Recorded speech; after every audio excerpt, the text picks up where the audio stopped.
जय हिंद दोस्तों, आपके दोस्त आशीर्वाद आपके लिए इन्फिनिटी अकेडमी की तरफ से यह साइंस की आज हमारी यह अंतिम है इसकी 6 लाइव प्रोसेस की। और इससे पहले हमने एक वीडियो और देख रखा है ऑलरेडी, और ये हमारी दूसरी वीडियो है जिसमें हमें इससे पहले हमने बहुत कुछ अध्ययन कर रखा है इसमें।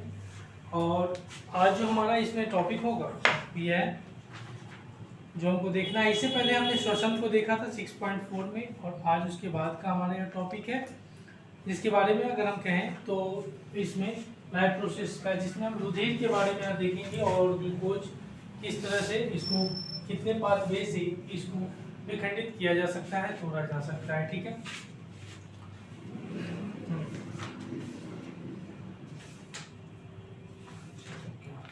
आज हमारा होगा मनुष्यों में पोषण के बारे में देखते हैं। देखिए क्या कहता है कि रुधिर एक तरल संयोजी उत्तक है, टिश्यू है, तरल संयोजी उत्तक है, और रुधिर में एक तरल माध्यम होता है। ठीक है, रुधिर जो है उसमें एक तरल माध्यम होता है और जिसे प्लाज्मा कहते हैं। इसमें कोशिका निलंबित होती है और प्लाज्मा भोजन कार्बन, जैसे प्लाज्मा जो होती है भोजन, कार्बन डाइऑक्साइड तथा नाइट्रोजनीय वर्ज्य पदार्थ का विलीन रूप में वहन करता है और ऑक्सीजन को लाल रुधिर कोशिका ले जाती है। जो ऑक्सीजन, और जिसमें कहा कि ऑक्सीजन जो होती है उसको आरबीसी, रेड ब्लड सेल्स जो होती है उसको ट्रांसपोर्टेशन का, आज हमारा ट्रांसपोर्टेशन चल रहा है जिसको परिवहन बोलते हैं, मनुष्यों में परिवहन, जिसमें और 3 कार्बन वाले अणु, जो 3 कार्बन वाले अणु जो होते हैं उसमें लैक्टिक अम्ल, आप लैक्टिक अम्ल का नाम सुने होंगे, लैक्टिक अम्ल में परिवर्तित हो जाता है और अचानक किसी क्रिया के होने से हमारी जो पेशियां होती है, मांसपेशियां जो होती है, पेशियों में लैक्टिक अम्ल का निर्माण होना क्रैम्प का कारण होता हो सकता है। तो यह क्या है, यह जो ग्लूकोज होता है उसको जो विखंडन करने वाले इंटीवेज में हम विखंडन कर सकते हैं, तोड़ सकते हैं, उसके बारे में यह फिगर आपका 6.8 दे रखा है। जो बैकग्राउंड इसमें बता रहा है, कह रहा है breakdown of a glucose by various pathway. ये जो वेरियस पाथवे के माध्यम से ग्लूकोज को क्या कर सकते हैं, ब्रेक डाउन कर सकते हैं। जैसे हम देखते हैं ग्लूकोज जिसमें कार्बन मॉलिक्यूल 6 होते हैं, उसके बाद पायरुवेट जिसमें 3 कार्बन मॉलिक्यूल्स होते हैं, और इसके माध्यम से हम जब इसको कहते हैं, देखते हैं इसमें इन ईस्ट में ईस्ट होता है, फिर उसके बाद मस्कुलस, इन आवर मस्कुलस होते हैं, मसल्स होते हैं, फिर उसके बाद इन माइटोकॉन्ड्रिया हम देखते हैं।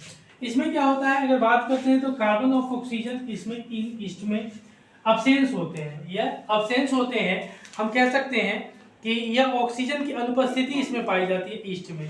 फिर ऑक्सीजन का अभाव होता है दूसरे वाले में, जिसको हमारी जो मांसपेशी होती है इसमें ऑक्सीजन का अभाव होता है, न होता है, और इसमें आपने देखा कि ऑक्सीजन भी अब्सेंस होता है। और यह presence of oxygen in mitochondria, अगर माइटोकॉन्ड्रिया की बात करते हैं जिसमें carbon dioxide plus water plus energy, ये जो आप इसमें स्रोत देखते हैं जिसमें यह इसमें उपस्थित होते हैं माइटोकॉन्ड्रिया में। ठीक है, आगे देखिए उसी तरह से हम क्या कह सकते हैं, जिसमें कहता है कि कार्बन डाइऑक्साइड का निष्कासन ही मनुष्य क्या करता है, आदान प्रदान, एक दूसरे में मनुष्य जो होते हैं आदान प्रदान करते हैं, ट्रांसपोर्टेशन के माध्यम से एक दूसरे में करते हैं। फिर कहता है कि दिन में श्वसन के दौरान निकली, जैसे हम श्वास जब लेते हैं, ब्रीदिंग करते हैं तो O2 हम क्या करते हैं, जैसे मान के चलो कोई मनुष्य है, ठीक है, मान के चलिए कोई मनुष्य है, ठीक है, ईयर से इसने क्या लिया, जैसे मान के चलो वृक्ष वगैरह है, ठीक है, प्लांट वगैरह है, इसने जो प्लांट होती है इससे इसने O2 लेने का काम करा, और जब O2 ले लिया तो CO2 या रिलीज कर दिया, CO2 रिलीज कर दिया।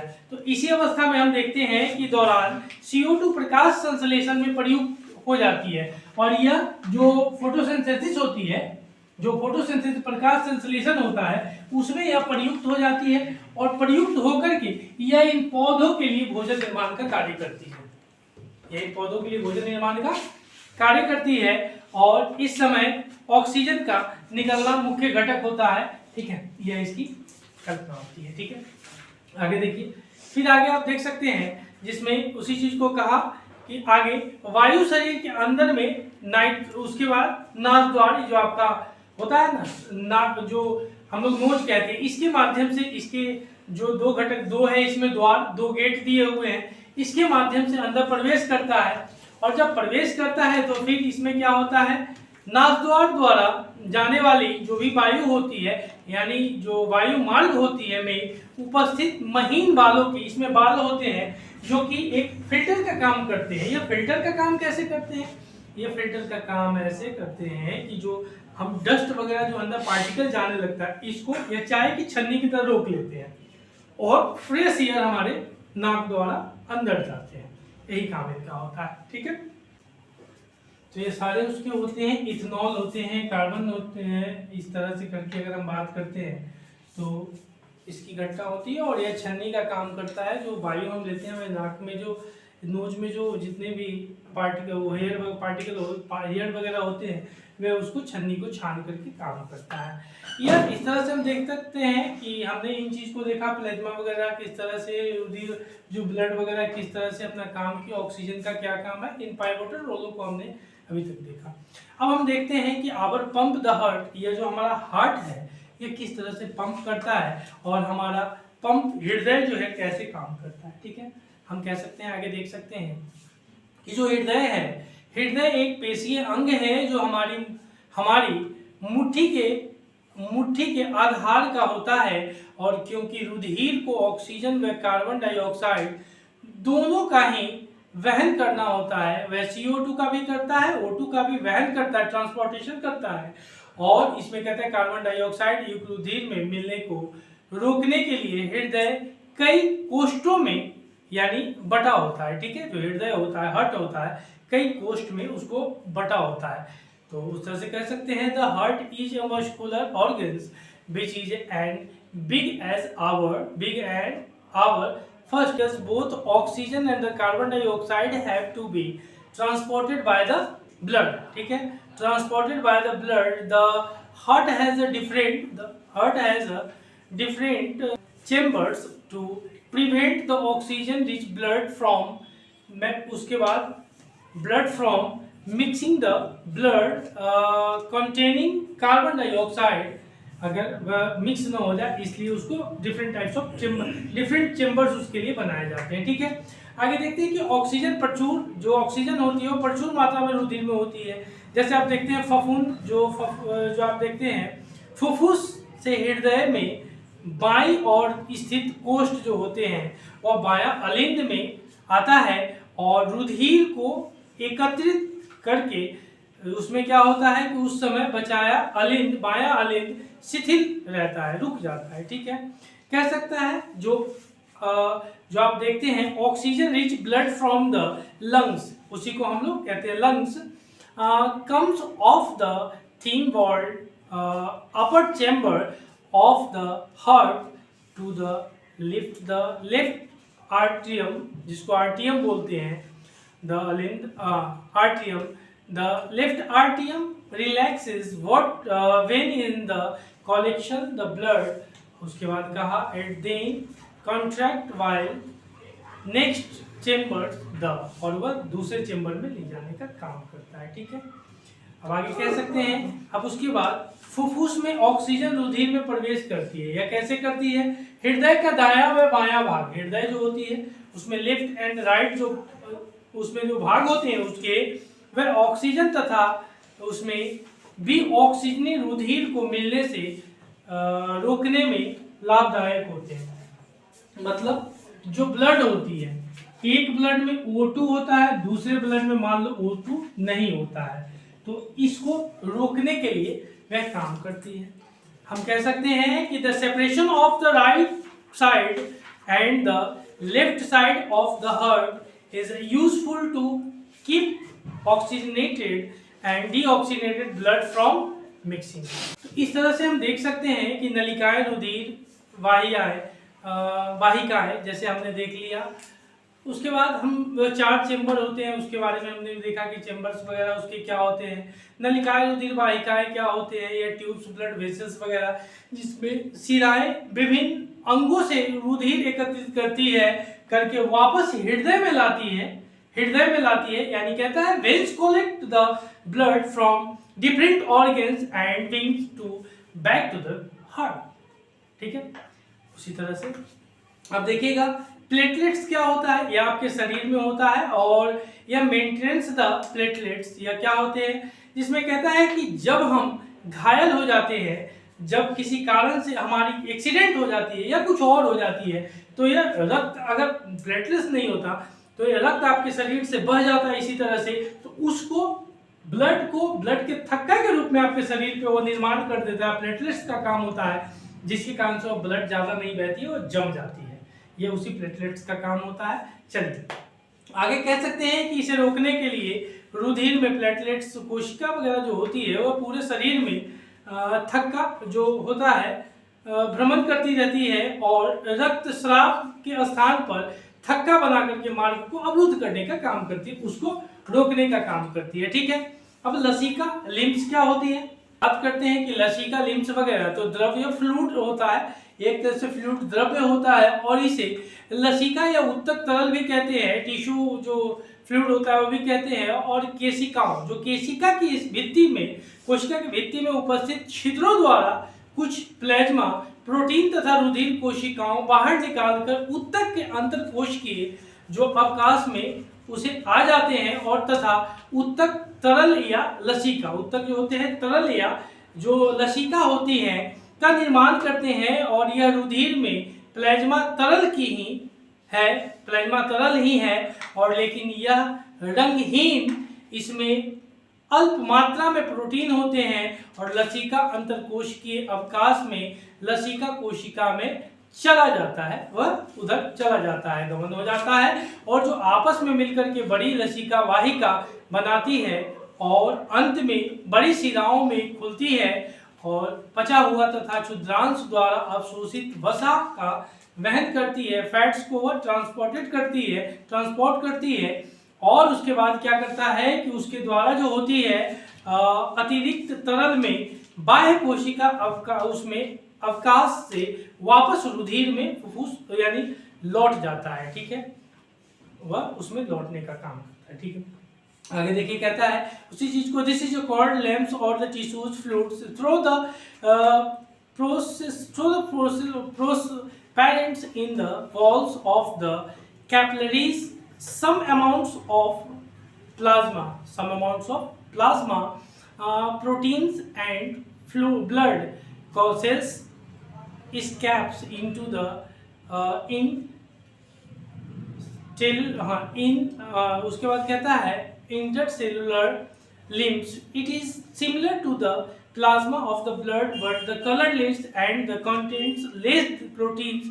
Limbs drains into lymphatic capillaries, lymph vessels that finally open into large veins.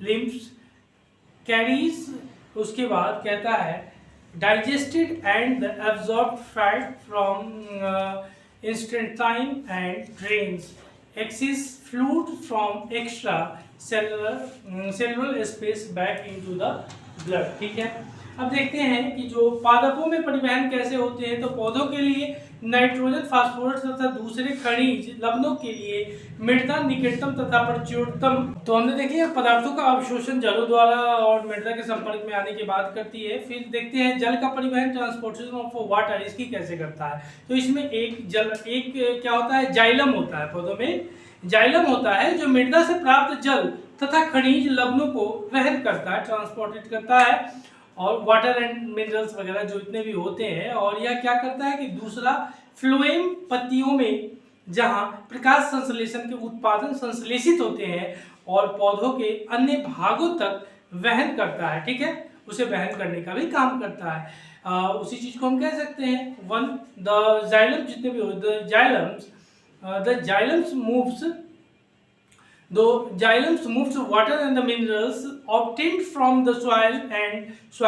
The other phenomena transports products of photosynthesis from the leaves where they are उसके बाद कहता है synthesized to other parts of the plants. ठीक है, आगे फिर कहता है कि पादप में वायवीय मार्गों द्वारा वाष्प के ऊपर जल की हानि बाष्पोत्सर्जन कहलाती है, जो ऊपर उठती है।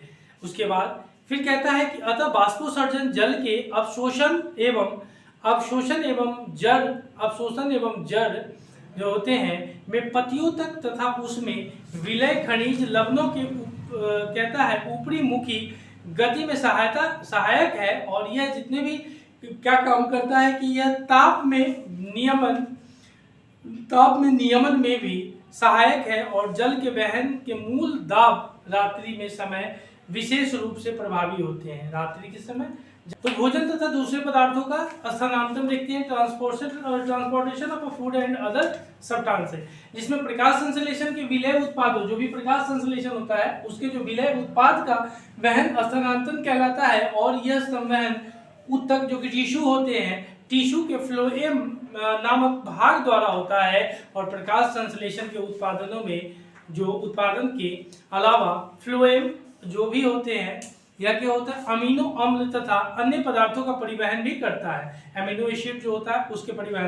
तो ये उत्सर्जन का एक फिगर है, उसको जरा आप लोग देखिएगा कि जो उत्सर्जन हम लोग देखिएगा 6.5, इसी में एक फिगर है जिसमें आपको बताया गया है एक्सेप्टरी सिस्टम्स ऑफ ह्यूमन बॉडी, जो आपकी बींग्स ह्यूमन बींग्स में, जिसमें आपको बाई और धड़कन वगैरह बाया ब्रिक वगैरह या सारे आपको इसमें दिखाए जाते हैं। अगर हम चर्चा करते हैं तो इसमें इस तरह से फिगर आपको देखने को मिलेगा, जिसमें आप देखिएगा कि बाएं ब्रिक ध्वनि, उसके बाद आप देखिएगा बायां ब्रिक, उसके बाद बाएं ब्रिक और महाधमनी महाशिरा, और उसके बाद बाएं मूत्रवाहिका मूत्राशय और मूत्रमार्ग या शिशन वगैरह आपको जितने भी है देखने को मिलता है। यह मानव उत्सर्जन में इसके है। ठीक है, आगे उत्सर्जन देखते हैं यह क्या कहता है। जब हम एक्सेप्शन की बात करते हैं तो जीव प्रकाश संश्लेषण तथा श्वसन में जनित वज्र यानी गैसों से कैसे छुटकारा पाते हैं।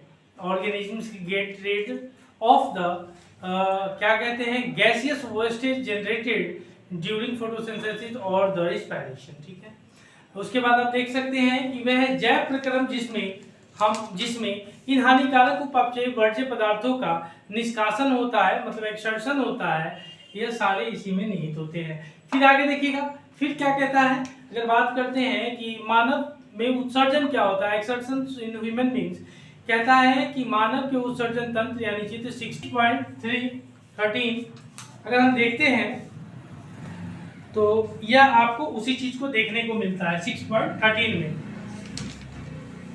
आगे उसी चीज को कहा मानव के उत्सर्जन तंत्र 6.13, जो आपको पेज नंबर जो दिया हुआ है देख लीजिएगा, इसमें आपका 92 है। और इसमें कहता है कि में जोड़ा ब्रिक एक मूत्रवाहिनी एवं मूत्राशय एक मूत्रमार्ग होता है, और ब्रिक उदर में रीढ़ की हड्डी के दोनों ओर स्थित होते हैं। ब्रिक में मूत्र बनने के बाद मूत्रवाहिनी में होता हुआ मूत्राशय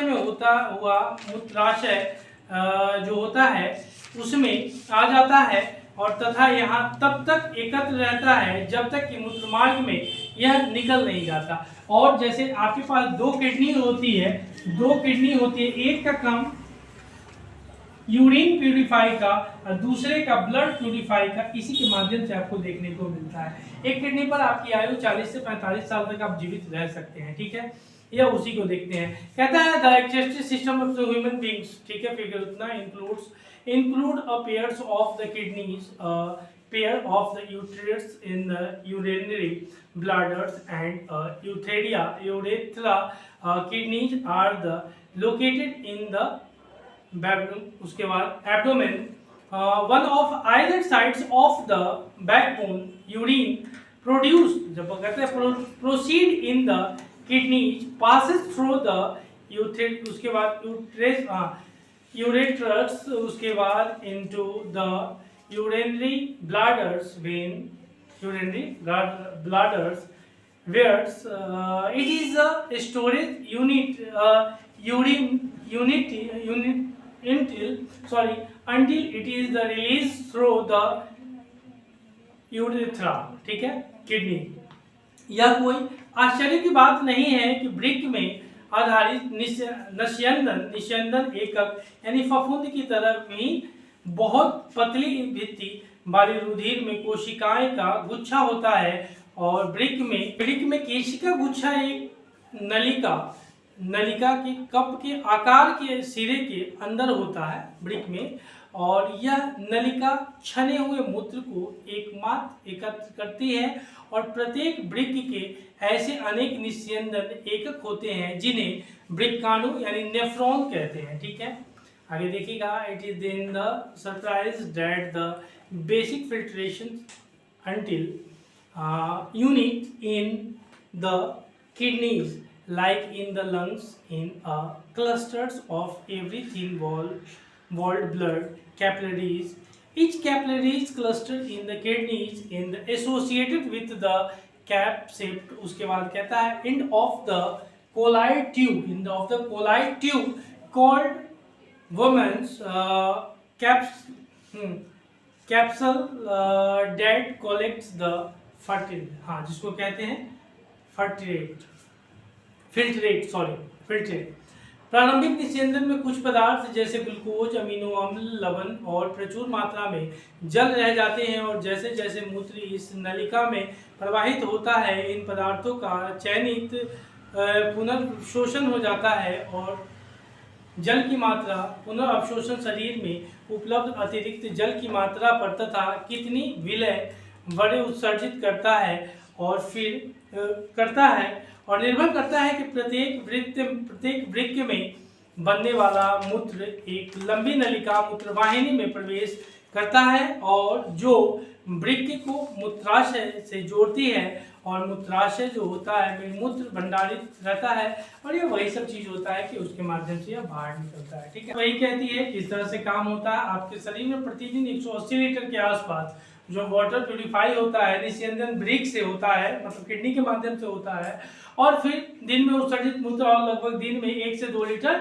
यूरिन के माध्यम से आपके शरीर से बाहर निकलता है। उसी तरह से पादपों में उत्सर्जन की अगर बात करते हैं तो पादप उत्सर्जन के लिए जंतुओं से बिल्कुल अलग युक्तियों का प्रयोग करते हैं, और प्रकाश संश्लेषण में निर्मित ऑक्सीजन को भी अपशिष्ट उत्पाद कहा जा सकता है, और पौधे अनावश्यक जल से बाष्पोत्सर्जन द्वारा छुटकारा पाते हैं, और पौधों में बहुत से उत्तक मृत कोशिकाओं से निर्मित होते हैं, और वे अपने कुछ वायवीय भागों जैसे कहता है पत्तियों आदि का क्षय भी करते हैं, और अनेक पादप अपशिष्ट उत्पादन यानी कोशिकाओं रिक्तियों में इकट्ठा रहते हैं, और पौधों से झड़ने वाली पत्तियों में भी अपशिष्ट उत्पाद संचित रहते हैं, और अन्य अपशिष्ट पदार्थ रेजिन एवं गोंद के रूप में पुराने जाइलम में संचित रहते हैं, और पौधे भी कुछ अवशिष्ट उत्पादों को अपने आसपास की मृदा में